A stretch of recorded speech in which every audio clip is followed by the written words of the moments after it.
comme tous les vendredis, j'ai envie de dire. Et voilà, donc ce tour est vraiment aussi très impressionnant hein, et a vraiment un bon effet face aux spectateurs. A tout de suite pour le tour.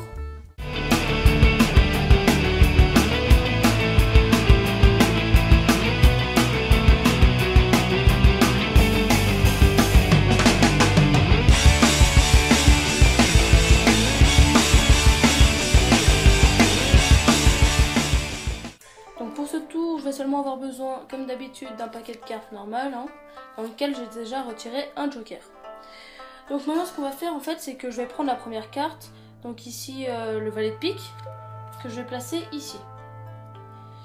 Donc ensuite, donc je vais éventailler le paquet, et le spectateur va me dire, je vais faire défiler le joker comme ceci, hop, voilà, et le spectateur me dira stop quand il veut, et on déterminera sa carte.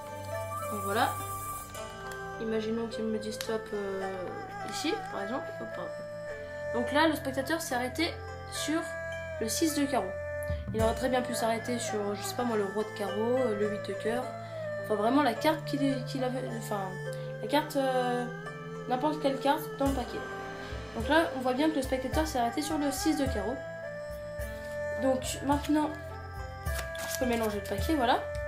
Et sauf que si on regarde, on peut s'apercevoir que je vais bien mettre en évidence le 6 de carreau a totalement disparu. Il n'est plus dans le paquet. Hop. Vous pouvez mettre pause hein, pour regarder toutes les cartes. Il n'y a plus le 6 de carreau. Et donc si on regarde ici, on peut voir que notre valet s'est transformé en 6 de carreau. Voilà, bon allez, à tout de suite pour les explications.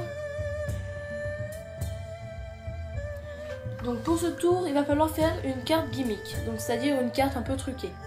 Donc la carte truquée consiste à avoir un joker par exemple, et découper un 6 de carreau, et venir un bout du 6 de carreau, et venir le coller sur le dos comme ceci, face à nous. Je sais pas si vous voyez bien, c'est clair. Donc vous prenez un joker, vous coupez le 6 de carreau, et vous découpez, enfin et vous collez sur le dos du joker. Donc c'est pour ça il va falloir faire attention à ne pas montrer le dos du joker pendant le tour.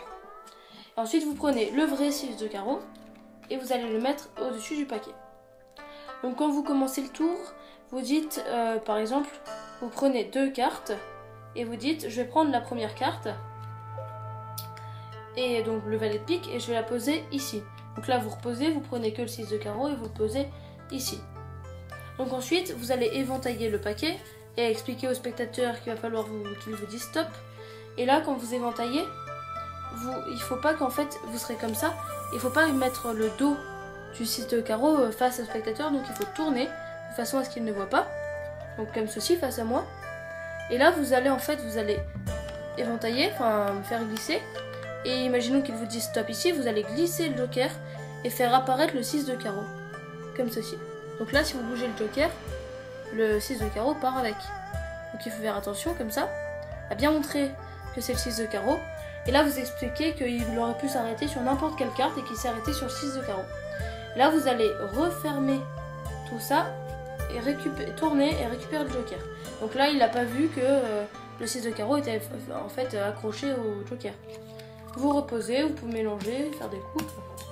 Et là, vous montrez que dans toutes les cartes, le 6 de carreau est parti et qu'il est apparu ici. Alors voilà, malheureusement, c'est déjà la fin de cette vidéo. J'espère qu'elle vous aura plu.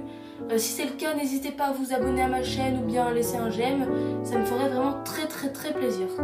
Donc je vois que vous êtes de plus en plus nombreux à me suivre sur ma chaîne. Donc merci beaucoup hein, et voilà.